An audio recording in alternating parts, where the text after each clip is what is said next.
यानी एक दौड़ है जिससे हमें दौड़ना है, सबकी।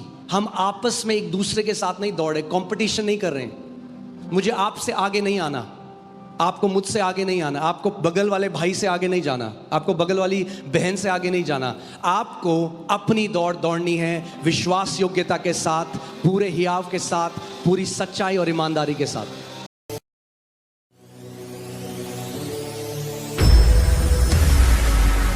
ध्यान धरकर आज का वचन सुने, किसी को डिस्ट्रैक्ट, किसी भी चीज से अपने आप को डिस्ट्रैक्ट ना होने दें।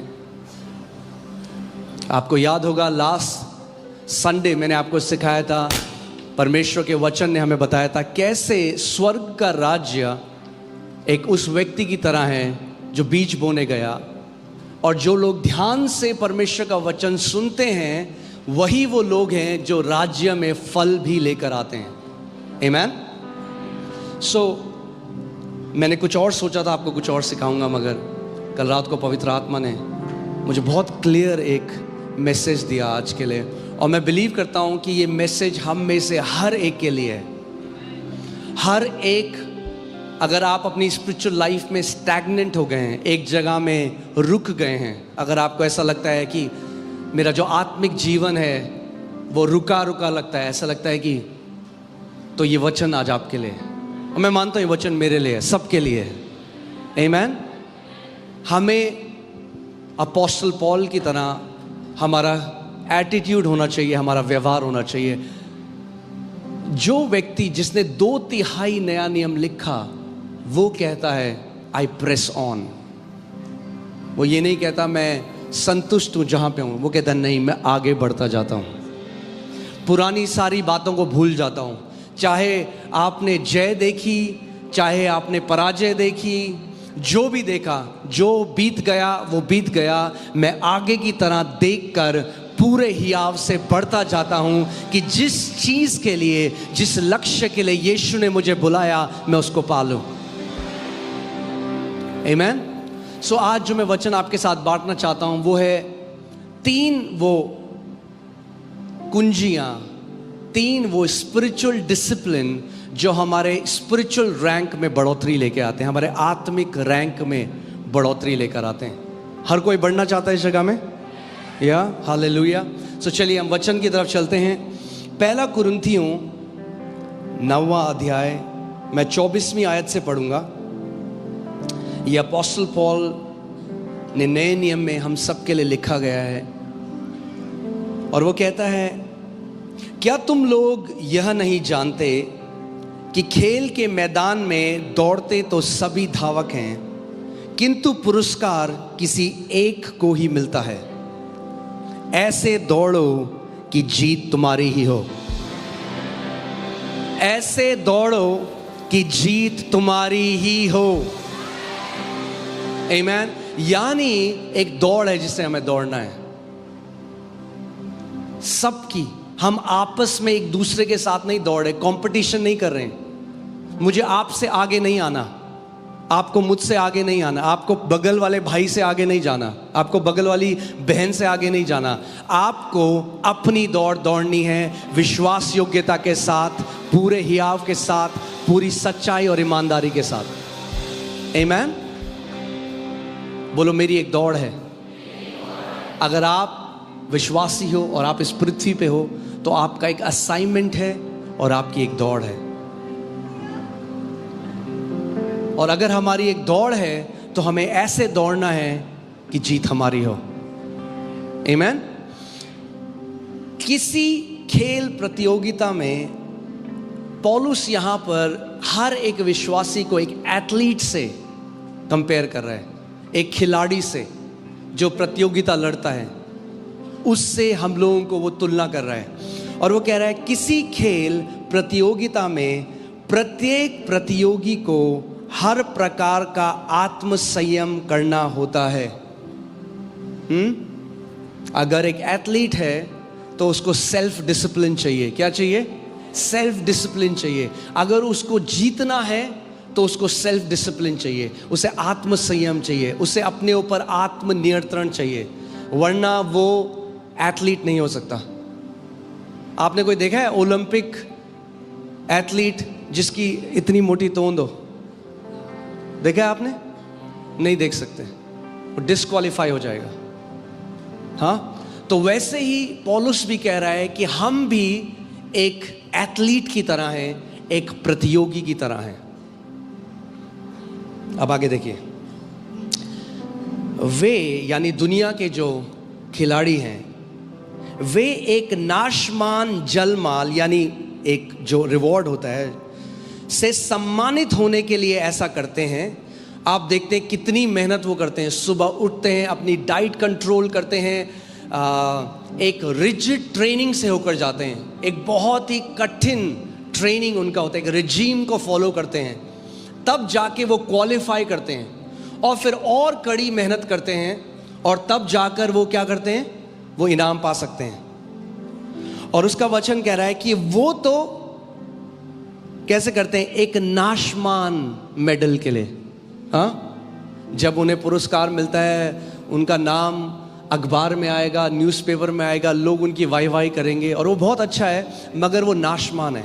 वो जो रिकग्निशन है, वो जो सम्मान है, वो जो पुरस्कार है, वो नाश होने वाला है।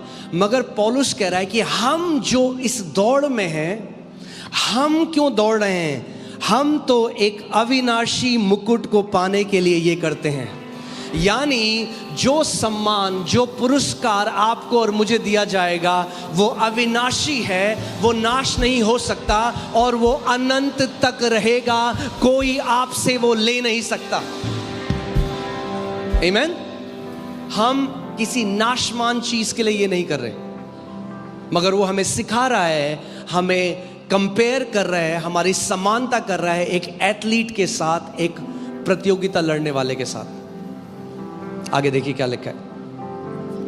इस प्रकार, अब वो अपनी बात हमें सिखा रहा है, इस प्रकार मैं उस व्यक्ति के समान दौड़ता हूं जिसके सामने एक लक्ष्य है। मैं आज आपसे पूछना चाहता हूं, आपके जीवन में क्या लक्ष्य है? कभी सोचा है आपने? क्यों जी रहे हो आप? क्या आप सरवाइव कर रहे हो केवल क्योंकि आपकी सांसें चल रही हैं, आप बढ़ रहे हो, बुढ़े हो रहे हो, बच्चे हो गए, उनके बच्चे हो गए, फिर हम मर जाएंगे? या आपके सामने एक लक्ष्य है? अगर मुझे यीशु ने बुलाया है तो मेरे सामने एक लक्ष्य है। क्या लक्ष्य है आज आपका? सोचो इस बारे में। मैं आपको बता रहा हूं, मैं बिल्कुल अलग वचन बना रहा था, मगर पवित्र आत्मा आज अपनी कलीसिया को एक वचन देना चाहता है। क्या लक्ष्य है आपका? What is your goal in life? क्या चाहते हो आप? जब आप एक दिन परमेश्वर के सामने खड़े होगे तो क्या आपकी गवाही होगी, क्या आपकी टेस्टमनी होगी? What would be your testimony when you will stand before that Almighty God? वो कहता है, मैं उस व्यक्ति के समान दौड़ता हूं जिसके समान एक लक्ष्य है। जब आप देखेंगे जो दौड़ने वाले हैं ना, वो अपनी लेन में दौड़ते हैं। कहां दौड़ते हैं? अपनी लेन में। अगर दूसरे की लेन में जाएंगे तो डिस्क्वालीफाई हो जाएंगे। दूसरे की लेन में जाएंगे तो क्या होगा? वो डिस्क्वालीफाई हो जाएंगे। हाँ, ऐसे कई लोग क्या हैं, वो करना चाहते हैं जो दूसरा बंदा करना चाहता है, कॉपी करना चाहते हैं। नहीं नहीं नहीं, आपको अपनी रेस में दौड़ना है, आपको अपनी दौड़ दौड़नी है, आपको किसी और की दौड़ नहीं दौड़नी, आपको किसी से कंपटीशन नहीं करना। आपको परमेश्वर से जानना है कि मेरी दौड़ क्या है, और उस दौड़ को पूरी आत्मा से, पूरी सच्चाई से, पूरी लगन के साथ दौड़ना है। आमीन। मैं उस व्यक्ति के समान दौड़ता हूं जिसके सामने एक लक्ष्य है, मैं हवा में मुक्के नहीं मारता।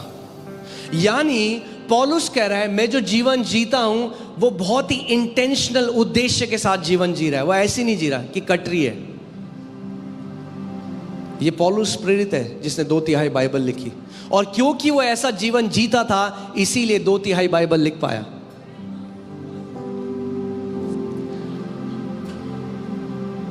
हर कोई व्यक्ति बुक लिखना चाहता है। हाँ, मैं जितने लोगों से मिला हूं, बहुत सारे लोग बोलते हैं हमें बुक लिखना है, मगर जब लिखना शुरू करते हैं तो फिर छोड़ देते हैं 2 हफ्ते में, क्योंकि इतना आसान नहीं है। हर एक व्यक्ति फिट रहना चाहता है कि नहीं? है कोई व्यक्ति जो कहता है नहीं मैं फिट नहीं रहना चाहता? हर एक व्यक्ति फिट रहना चाहता है। हर एक व्यक्ति कोई ना कोई, आप किसी को देखें बहुत अच्छा इंस्ट्रूमेंट बजाता है। कितने सारे लोग यहां पर हैं आप मुझे बताओ, अगर आपने गिटार सीखना ट्राई किया, हाथ दिखाओ मुझे। हाँ, गिटार, क्योंकि आपने किसी को गिटार बजाते हुए देखा, आपको बहुत अच्छा लगा, मगर फिर कुछ टाइम बाद जब उंगलियां दर्द करने लगी तो छोड़ दिया। हाथ दिखाओ। हाँ, प्रेज गॉड, हालेलुया। क्यों छोड़ दिया? क्योंकि कुछ टाइम में मुश्किल होने लगा।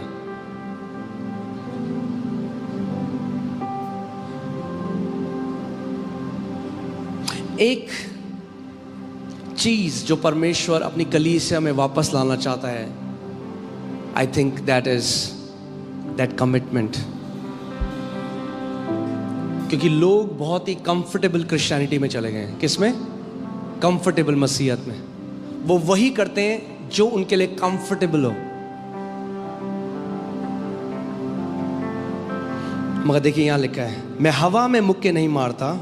अब ध्यान से सुनिए, अपोस्टल पॉल कह रहा है, बल्कि मैं तो अपने शरीर को कठोर अनुशासन में तपाकर उसे अपने वश में करता हूं। क्या कह रहा है अपोस्टल पॉल? मैं अपने शरीर को कठोर अनुशासन में तपाकर उसे अपने वश में करता हूं। कितने सारे मसीह लोग हैं वो अपने शरीर के वश में हैं। कितने ऐसे मसीह हैं जो वचन नहीं सुन सकते, जैसे वचन सो जाएंगे। क्यों? क्योंकि शरीर के वश में है। वो कह रहा है, मैं अपने शरीर को कठोर अनुशासन में मैं ट्रेन करता हूं अपने शरीर को, उसे अपने वश में करता हूं। आमीन। अब मैं आपसे एक क्वेश्चन पूछता हूं। अपोस्टल पॉल,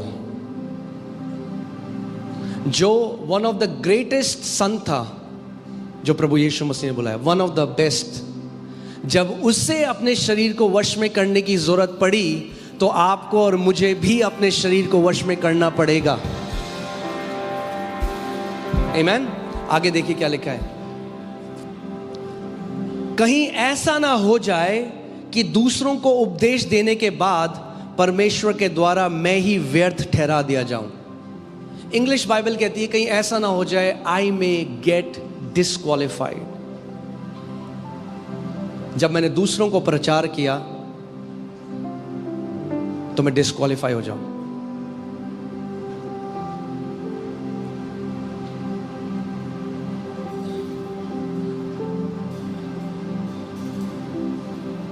और यहां पे जो डिस्क्वालिफिकेशन की बात वो कर रहा है, वो ये नहीं है कि परमेश्वर ने उसको डिस्क्वालीफाई कर दिया।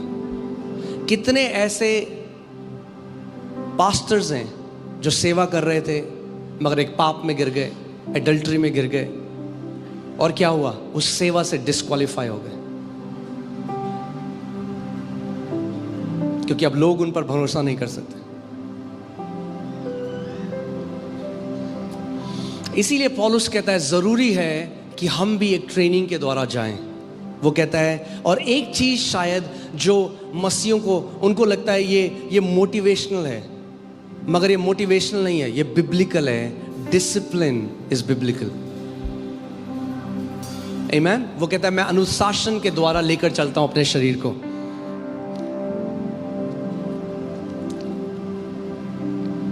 इब्रानी 12:11। मगर उससे पहले एक बात सुनिए, कोई भी, जो आप किसी भी ओलंपिक गोल्ड मेडलिस्ट को अगर देखें तो कोई भी ओलंपिक गोल्ड मेडलिस्ट सीधे ओलंपिक में नहीं जाता, वो पहले अपने स्कूल में जीतता है। हाँ, बैडमिंटन है तो स्कूल में जब बैडमिंटन टूर्नामेंट हुआ तो स्कूल में जीते, फिर नेशनल, फिर अपनी स्टेट में खेलते हैं, फिर स्टेट में जीतते हैं, फिर नेशनल खेलते हैं, फिर नेशनल जीतते हैं, फिर इंटरनेशनल जाते हैं। ऐसे ही आत्मिक जहां में भी हमारा स्पिरिचुअल रैंक बढ़ता जाता है। बाइबल दाऊद के लिए कहती है कि पहला उसका अभिषेक उसके घराने के बीच में हुआ। सो जब परमेश्वर आपके जीवन में कार्य करेगा, पहले आपका घराना आपको ब्लेस्ड होते हुए देखेगा, मगर फिर बाइबल कहती है कि उसका अभिषेक पूरे यहूदा के सामने हुआ, और आखिरी में बाइबल कहती है पूरे इज़राइल के सामने उसका अभिषेक हुआ। पहले आपका घराना देखेगा, फिर आपका शहर देखेगा, फिर आपका देश देखेगा, फिर पूरी दुनिया देखेगी जो परमेश्वर आपके द्वारा करेगा। मगर अगर हमें ऐसा जीवन जीना है, हमें एक अनुशासन का जीवन जीना पड़ेगा। हम लोग ऐसे नहीं, हम लोग ये वाइल्ड लाइफ नहीं जी सकते।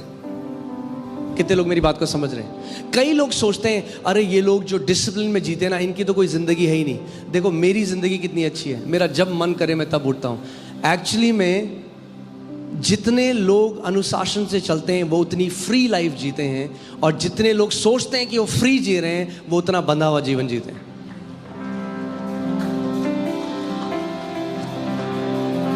आमेन। सो मैं आज आपको 3 स्पिरिचुअल डिसिप्लिन सिखाना चाहता हूं जो आपके आत्मिक रैंक को बढ़ाएंगे। आमेन। कितने लोग चाहते हैं हमारा आत्मिक स्तर बढ़ जाए? 3 स्पिरिचुअल डिसिप्लिन्स। अगर आप ध्यान दें तो जो ये शब्द डिसिप्लिन है, ये शब्द से ही आता है शब्द डिसाइपल।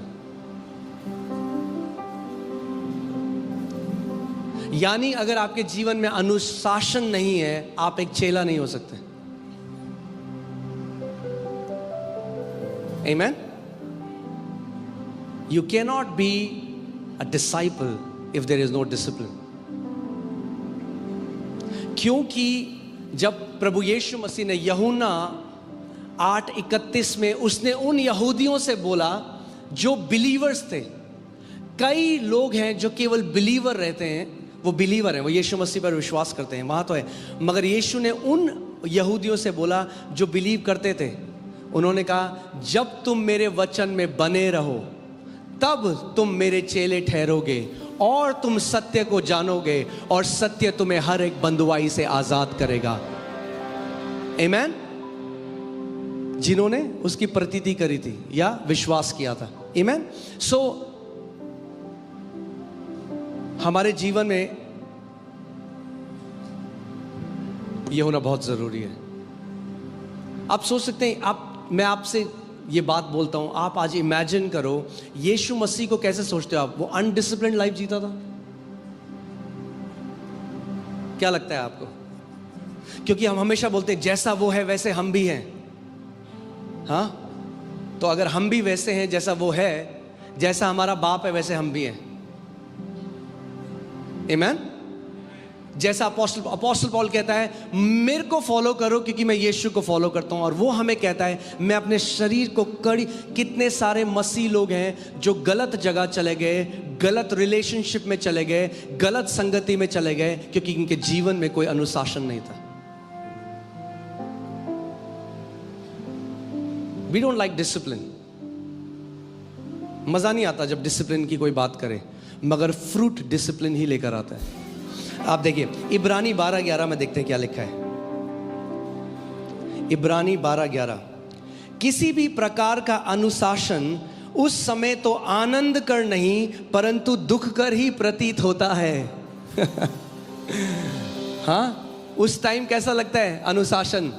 अरे यार ये क्या है? किंतु जो इसके द्वारा शिक्षा प्राप्त करते हैं बाद में उनमें इससे धार्मिकता की शांति भरा प्रतिफल इकट्ठा किया जाता है। यानी अगर आप एक डिसिप्लिन लाइफ जियोगे, अगर पर्दे के पीछे एक बलिदान का जीवन जियोगे, तो पूरी दुनिया देखेगी। मैंने आपको क्या बोला? कितने सारे मसीह जो आज है ना, वो शॉर्टकट चाहते हैं। क्या चाहते हैं? शॉर्टकट। और परमेश्वर के राज्य में है ही नहीं कोई शॉर्टकट। जो शॉर्टकट है वो हार्मफुल है। हाँ, लौकी को बढ़ने दो तब लंबा होगा। रात को इंजेक्शन लगा के लंबी तो हो जाएगी लौकी, मगर जब खाओगे तो बहुत सारे केमिकल्स हैं उसके अंदर। गलातियों 6:9, हम भले काम करने में साहस न छोड़ें, क्योंकि यदि हम ढीले ना हों तो ठीक समय पर कटनी काटेंगे। कुछ लोग क्या करते हैं? वो शुरुआत तो करते हैं, वो एक्साइटेड होते हैं, मगर कुछ समय बाद प्रॉब्लम क्या है कि बहुत सारे लोग डिसिप्लिन से नहीं, बहुत सारे लोग मोटिवेशन से जीते हैं। यानी प्रेरणा से, प्रेरणा। हालेलुया। हाँ, बहुत सारे लोग क्या करते हैं, प्रेरणा से जीते हैं। सो कलीसिया गए, प्रार्थना के बारे में सिखाया गया, मोटिवेट हो गए प्रार्थना करने के लिए। प्रार्थना करेंगे 3 दिन, फिर देने के बारे में सिखाया गया, सबसे बड़ी ऑफरिंग उस दिन देंगे, फिर अगर मोटिवेशन, अगर आप केवल प्रेरणा के द्वारा जीवन जियोगे तो आपका जीवन ऐसा होगा, ऐसे। मगर अगर कंसिस्टेंट जीना है, लगातार जीना है, तो आपको डिसिप्लिन में जीना पड़ेगा। कितने लोग मेरी बात को समझ रहे हैं? इससे पहले मैं आपको 3 डिसिप्लिन, स्पिरिचुअल डिसिप्लिन की तरफ ले जाऊं। मैं आपको बताना चाहता हूं कि डिसिप्लिन क्या होता है, कितना जरूरी है, बाइबल कितना इसके बारे में बात करती है। दुनिया ने इसको सीख लिया, इसीलिए बड़े सीईओज और बड़े लोग बन गए, और मसीह लोग नहीं। हमारे ऊपर एक्सेलेंस का आत्मा है। हाँ, क्यों ऐसा है कि अगर मसीह लोग हैं तो हम सोचते हैं हम स्लॉपी काम करेंगे और प्रार्थना करेंगे और प्रभु बोलेंगे प्रभु आशीष दे। मेरे बच्चे ने पूरे साल पढ़ा नहीं, परमेश्वर हाथ लगवा के आ जा, तेरे 90% आ जाए। हम प्रार्थना को जादू की तरह सोचते हैं, रेदर देन प्रार्थना में आपको अनुग्रह मांगना है कि परमेश्वर मुझे अनुग्रह दे ताकि मैं एक अनुशासन का जीवन जी सकूं। पौलुस कहता है, पौलुस प्रेरित जिसने अनुग्रह का सुसमाचार दिया, वो कहता है मैंने सारे प्रेरितों से बढ़कर मेहनत करी है। वो कहता है फिर भी ये मेहनत मैंने नहीं करी, उस अनुग्रह ने मुझसे कराई जो मेरे ऊपर हुआ है। वो अनुग्रह आपसे मेहनत कराएगा, वो अनुग्रह आपसे बलिदान का जीवन जीने पे विवश करेगा, वो अनुग्रह आपके को मदद करेगा कि आप एक अनुशासन का जीवन जी सको, जो आप नहीं कर सकते। अगर आप प्रार्थना में अनुग्रह मांगोगे, अनुग्रह आपके द्वारा करेगा। आमेन। दैट्स व्हाई हमारे लिए ग्रेस है, परमेश्वर ने दे रखा। जो आप नहीं कर सकते, वो मसीह जो आपके अंदर है वो आपसे करवा सकता है, मगर करना आपको ही पड़ेगा। इसीलिए होली स्पिरिट सहायक है, सब्स्टिट्यूट नहीं है। क्या है? सहायता करने वाला है। करेगा कौन? सहायता आपकी करेगा। कई मम्मियां क्या करती हैं कि बच्चे, उनको स्कूल में बहुत अच्छे मार्क्स मिल जाएं, पूरा प्रोजेक्ट मम्मी कर देती है बच्चे का, और बच्चा खुश होकर आता है मुझे मम्मी बेस्ट प्राइज मिला। आप गलत कर रहे हो उस बच्चे के साथ, मदद नहीं कर रहे आप उसकी, डिस सर्विस कर रहे हो, क्योंकि आप उसके अंदर ये डाल रहे हो जिंदगी भर तेरा कोई ना कोई और काम कर देगा। नो। अनुशासन का मतलब है आत्मनियंत्रण। बोलो आत्मनियंत्रण। कई लोग बाकी सबको कंट्रोल करना चाहते हैं, अपने आप को कंट्रोल नहीं करते। आमेन। सबसे ज्यादा जरूरत है कि हम किसको कंट्रोल करें? अपने आप को कंट्रोल करें। अगर हम अपने आप को कंट्रोल करना सीख गए तो एक जय का जीवन आप जियोगे, एक बड़ी महिमा को आप देखोगे। आमेन। मैं आपको एक सिंपल सी परिभाषा बता रहा हूं डिसिप्लिन की, कि आत्मनियंत्रण या डिसिप्लिन क्या है? अपने विचारों में, अपनी भावनाओं पे और अपने कार्यों में नियंत्रण रखना। यानी आप कॉन्शियस हो, आप कॉन्शियस हो कि आप कैसा जीवन जी रहे हो। आमेन। आप अपना जीवन को एक उद्देश्य और लक्ष्य के द्वारा जीते हो। अ डिसिप्लिन लाइफ, जब आप एक डिसिप्लिन लाइफ जीते हो तो आप कैसे जीते हो? एक गोल की तरफ आप बढ़ते हो, एक लक्ष्य की तरफ बढ़ते हो। आप केवल जिंदा नहीं हो क्योंकि सांसें चल रही हैं आपकी, नहीं, आप जी रहे हो एक उद्देश्य के लिए। पौलुस प्रेरित कहता है मैंने अपनी दौड़ को पूरा किया है। आमेन। अगर इसका मतलब पौलुस प्रेरित को पता था जब दौड़ पूरी हो गई। यानी दौड़ तभी पूरी हो सकती है जब आप लगातार लक्ष्य की तरफ भाग रहे हो। एक जगह बैठोगे तो नहीं होगा। यानी वो लगातार जा रहा था। जब आप ऐसा जीवन जियोगे, यानी 2025 में हर एरिया में आप बेटर होने चाहिए 2024 से। 2025 में आपके जीवन में ज्यादा बढ़ोतरी होनी चाहिए। 2025 आपका ग्लोरियस होना चाहिए, 2024 से और ज्यादा बड़ा। आमीन। वो तभी होगा जब आप पहले से डिसाइड करोगे 2025 में रखे। कई लोग ना पानी की तरह जीते हैं। पानी, आपको पता है पानी की क्या एक खूबी है? वो लीस्ट रेजिस्टेंस की तरफ बहता है। हाँ, क्या बोलेंगे इसको? हाँ, जहां कम रुकावट है। जब पानी को, अगर मैं पानी को यहाँ डाल दूंगा ना, तो जहां रुकावट नहीं है पानी वहां जाएगा। जो सबसे इजी है जाना जहां, ऐसे कई लोग वाटर की तरह है, पानी की तरह है। वो करते हैं जो सबसे इजी है। हाँ, यहाँ पे भी कई लोग वॉलंटियरिंग कर रहे होते हैं, मैं देख रहा होता हूँ, बोलता नहीं हूँ। कई लोग चेयर उठा रहे हैं, एक बंदा उसके साथ हाथ रखा हुआ है बस।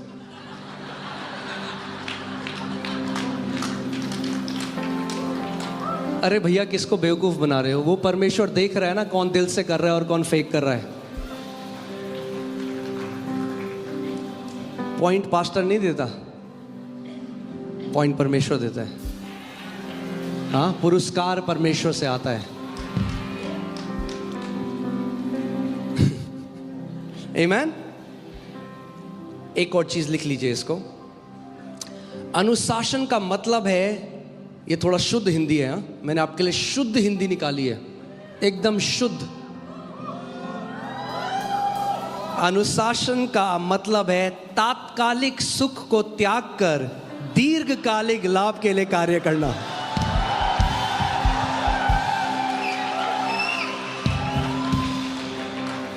हाँ, यानी इंस्टेंट ग्रेटिफिकेशन। जिस चीज में अभी मजा आ रहा है मैं वो करूंगा और बाद में अपना जीवन नाश कर दूंगा। कई लोग किसके लिए जीते हैं? अभी के मजे के लिए। किसके लिए जीते हैं? अभी के मजे के लिए। और इसीलिए आप देखेंगे कुछ टाइम बाद वो स्लेव बन जाते हैं अपनी ही बॉडी के, स्लेव बन जाते हैं अपनी आदतों के। आपको मैं कहानी सुनाता हूं। हाँ, रेडी हो एक कहानी सुनने के लिए? बढ़िया कहानी। एक बार एक राजा था, उसने एक लोहार को बुलाया और लोहार को बोला, मुझे एक बढ़िया सी लोहे की सांकल, चेन बना के दे, बढ़िया लंबी।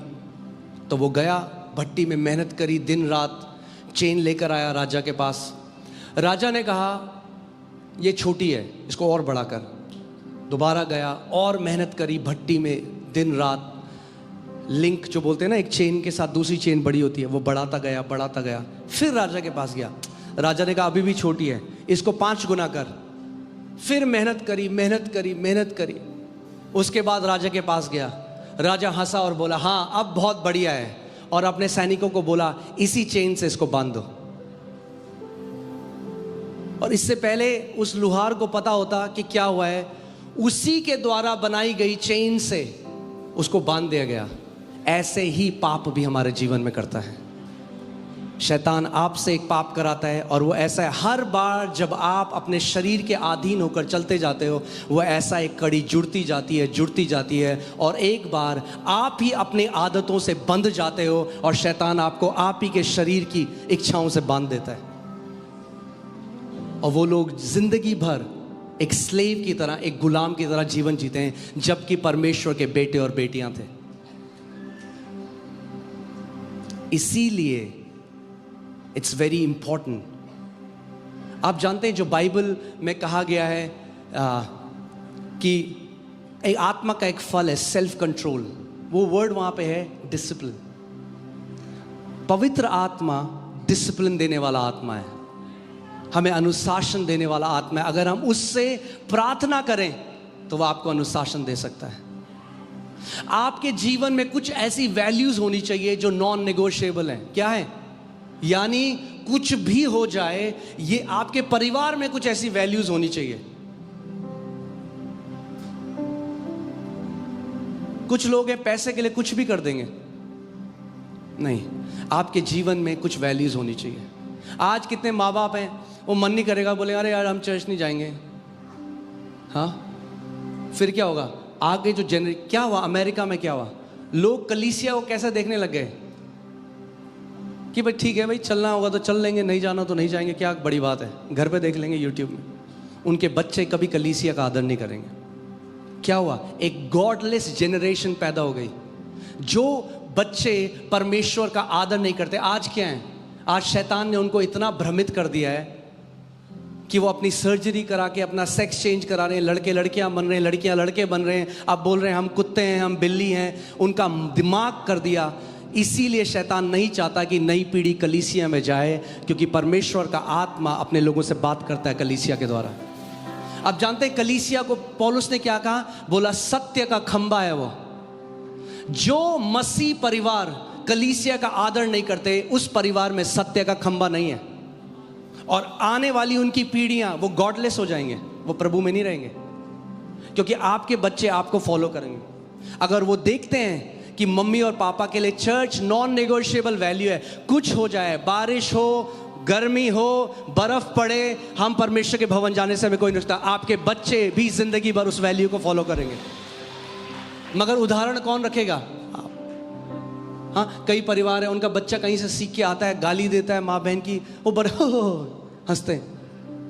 वो किसी पड़ोसी को लगे, देखो देखो हमारा बच्चा दे दे बच्चे गाली दे, फिर बड़ा होता है तो फिर उनको मारता भी है और माँ बहन की गाली भी देता है, तब रोते हैं।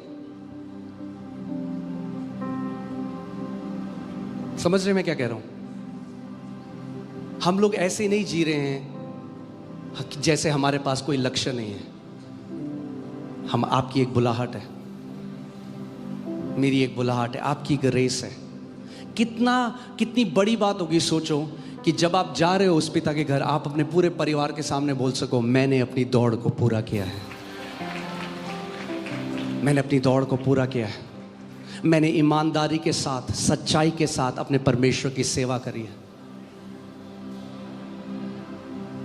आप जानते हैं बाइबल में यीशु मसीह ने कहा, जब आखिरी में यीशु मसीह हमको मिलेगा, उसने कहा, वो कहेगा well done good and faithful servant. उसने ये नहीं कहा well done good and gifted servant.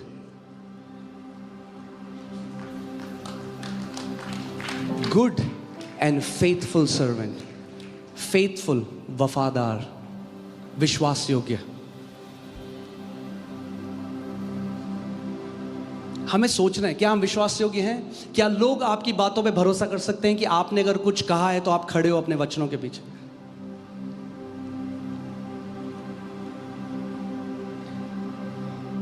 मुझे लगता है आज आत्मिक सर्जरी का दिन है।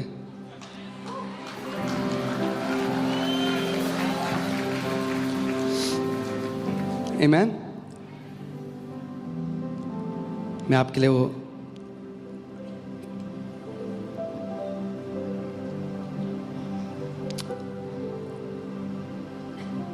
Hallelujah.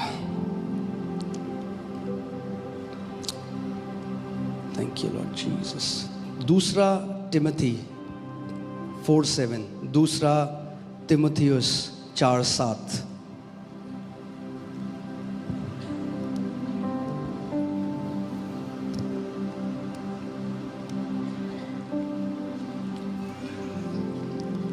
क्या कह रहा है परमेश्वर का वचन?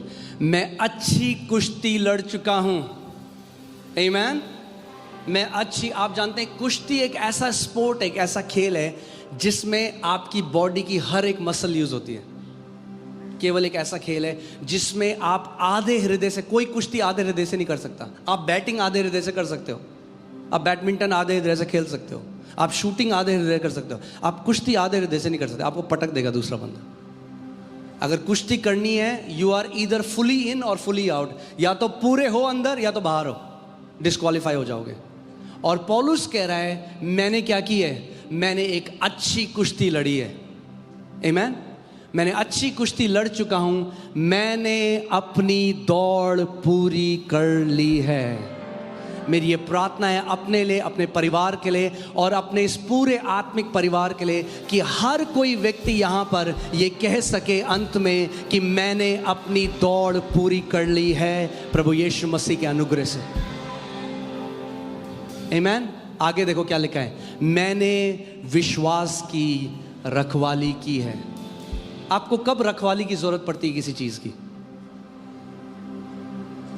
जब कोई इसे चोरी करना चाहता है। इसीलिए जब लोग कैजुअल हो जाते हैं, क्या हो जाते हैं, जब वो इसीलिए मैं कहता हूँ कितने ऐसे लोग हैं जो प्रभु में आए, पैशनेट थे, प्रभु से प्यार करते थे, वो कहीं भी चले जाएंगे मीटिंग के लिए।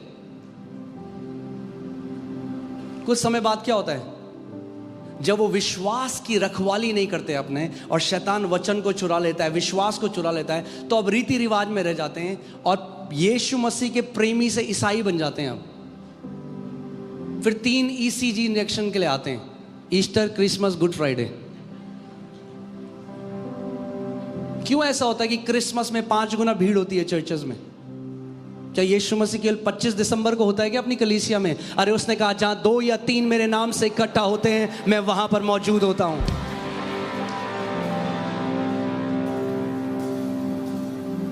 आमीन। अपने हाथों को उठाओ, एक प्रार्थना करो, बोलो प्रभु मुझे अनुग्रह दे कि मैं अपनी दौड़ को पूरी कर सकूं। सच्चे मन से उससे बोलो, प्रभु मैं और मेरा परिवार प्रभु अपनी दौड़ को पूरी कर सके। हालेलुया, आमीन। और मैं आपको बता रहा हूं, मुश्किल होगा मगर आप बिना सहायक के नहीं हो। मुश्किल होगा मगर आप बिना अनुग्रह के नहीं हो।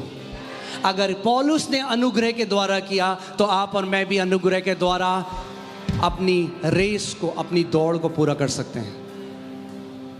आमीन, हालेलुया। आज मैं चाहता हूं कि जब आप घर जाओ इस वचन को सुनना दोबारा और खुद डिसाइड करना। अब कई लोग हैं उनका लक्ष्य उनकी नौकरी था। आप जानते हैं कितने ऐसे लोग हैं जब रिटायर हो जाते हैं तो जल्दी मर जाते हैं, क्योंकि उनके जीने के लिए कोई मकसद नहीं बचता। आपका जो लक्ष्य है वो आपको जिंदा रखता है, थ्राइविंग रखता है। कितने ऐसे लोग हैं जब नौकरी करते थे बहुत अच्छे थे, जैसे रिटायर होते हैं बिल्कुल ढल जाते हैं। क्यों? क्योंकि अब उन्हें लगता है अब मैं क्या करूं, मेरे जीवन में कोई काम ही नहीं रह गया। नहीं नहीं नहीं नहीं, आपका लक्ष्य आपकी नौकरी नहीं है। आपका लक्ष्य उस परमेश्वर की महिमा करना है जिसने आपको अपने लहू से धोया, अपनी आत्मा से आपको अलग किया, आपको बेटा और बेटी होने का अधिकार दिया है। चाहे आप 80 साल के हो। मूसा को परमेश्वर ने तब बुलाया जो 80 था। ये मत सोचो कि मैं तो बहुत बाद में प्रभु में आया, मेरा क्या होगा। आप अगर चाहो तो आप 5 साल में वो कर सकते हो जो कई मसीहों ने 30 साल में, 40 साल में नहीं किया। आमीन। मैं अच्छी कुश्ती लड़ चुका हूं, हालेलुया। मैंने अपनी दौड़ पूरी कर ली है, मैंने विश्वास की रखवाली करी है। मैं आप सबको बोल रहा हूं, अपने लिए बोल रहा हूं, आप सबको बोल रहा हूं। हमारे बच्चे हमें देख रहे हैं, हमें उनके लिए एक उदाहरण बनना है।